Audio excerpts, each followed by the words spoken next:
دنیا کا دستور ہے جب کوئی اہم ایونٹ ہونے والا ہوتا ہے نا اس کی اناؤنسمنٹ کی جاتی ہے. نبی پاک علیہ الصلوۃ والسلام وجہ تخلیق کائنات ہیں. He is the reason of the all creation. اور یہ حدیث قدسی میں ہے. اللہ فرماتا ہے اے محبوب میں تمہیں نہ بناتا تو یہ کائنات نہ بناتا. جبھی تو اعلیٰ حضرت کہتے ہیں نا زمین و زمان تمہارے لیے، مکین و مکان تمہارے لیے، چنین و چنا تمہارے لیے، آقا بنے دو جہاں تمہارے لیے. تو یہ کائنات نبی پاک کے لیے بنی ہے. تو اب آپ کی آمد کا وقت تھا تو ایک ایسا اناؤنسمنٹ دنیا میں ہوا، ایسے واقعات ہونے لگے کہ دنیا کو گویا جھنجھوڑ دیا گیا.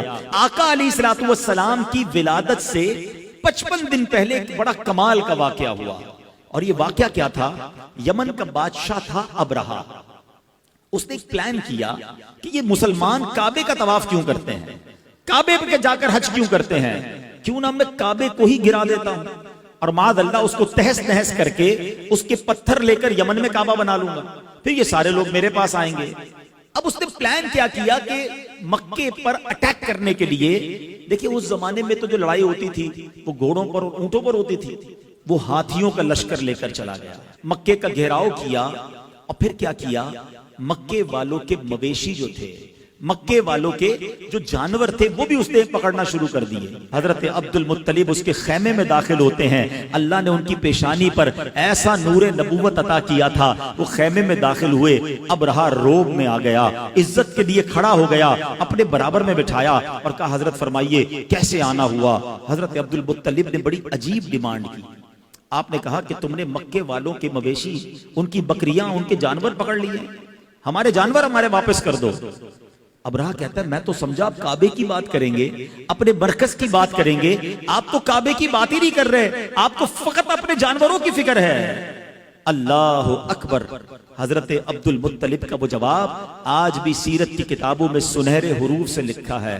کیا کمال کا جواب دیا. آپ فرماتے ہیں جانوروں کے مالک ہم ہیں، ہمارے جانور ہمیں دے دو، کعبہ جس کا گھر ہے وہ خود ہی حفاظت کر لے گا، کعبے کا مالک اس کی حفاظت کرے گا. ابرہہ کو بات سمجھ نہ آئی، وہ سمجھنے لگا کہ لگتا ہے کنفیوز ہو گئے ہیں، لگتا ہے ڈر گئے ہیں، جانور چھوڑ دیے گئے. حضرت عبد المطلب نے عجب اناؤنسمنٹ کیا، مکے والوں سے کہا سارے لوگ اپنے جانور لیں اور پہاڑوں پر چلے جائیں. nobody dare to resist. کوئی وہاں پر رکاوٹ لینے کے لیے تیار نہیں ہے. فقط حضرت عبد المطلب اب کعبے پر جاتے ہیں، کعبے کی دیوار کو تھامتے ہیں اور وہ رکت انگیز دعا کرتے ہیں کہ اے رب کریم، اے کعبے کے مالک، آج تجھے اپنی قدرت کا نظارہ دکھانا ہے، آج ان ظالموں کو تو نے بتانا ہے کہ تو اور تیرے ماننے والے حق پر ہیں. آپ رکت انگیز دعائیں کرتے رہے، اللہ کو پکارتے رہے اور اس کے بعد آپ بھی کعبے کے سے دور ہو کر پہاڑ پر چلے گئے. ابرہہ نے آرڈر دیا کہ ہاتھی چلیں اور کعبے کو تہس نہس کر کے رکھ دیں. مگر اب دنیا نے ایک عجب نظارہ دیکھا. اب اللہ نے اپنی قدرت کا ایک عجب نظارہ دکھایا. جس ہاتھی پر ابرہہ بیٹھتا تھا وہ ہاتھی اپنی جگہ سے ٹس سے بس نہیں ہو رہا تھا. کعبے کی طرف رخ کرتے تھے وہ موو نہیں کرتا تھا، اس کا رخ چینج کرتے وہ چلنا شروع کر دیتا.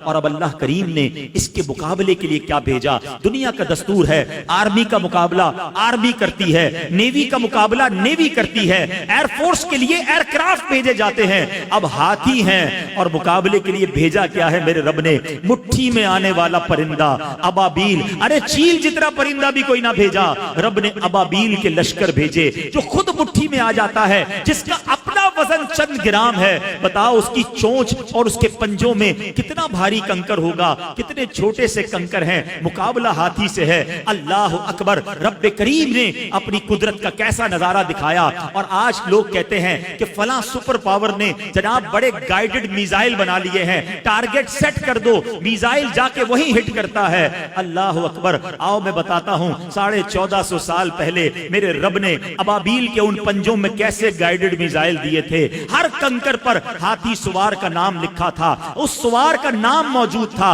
اب یہ جب لشکر آتے ہیں اس کے بعد کیا ہوتا ہے؟ رب کریم قرآن مجید میں ارشاد فرماتا ہے الم تر کیف فعل ربک باصحاب الفیل. اس کا ترجمہ کیا ہے؟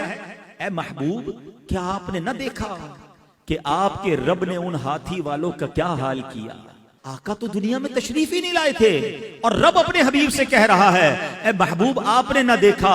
اٹ مینز یاد اس کو دلایا جاتا ہے جو کہیں دیکھ رہا تھا, جو کہیں موجود تھا. اللہ اکبر. نبی پاک علیہ الصلوۃ والسلام کے غلاموں سنو, آقا کی ولادت سے پہلے پوری دنیا کو ایک پیغام دینا تھا. الم یجعل کیدہم فی تضلیل وارسل علیہم طیرا ابابیل. ارے ابابیل کے لشکر بھیجے اور انہوں نے کیا کیا؟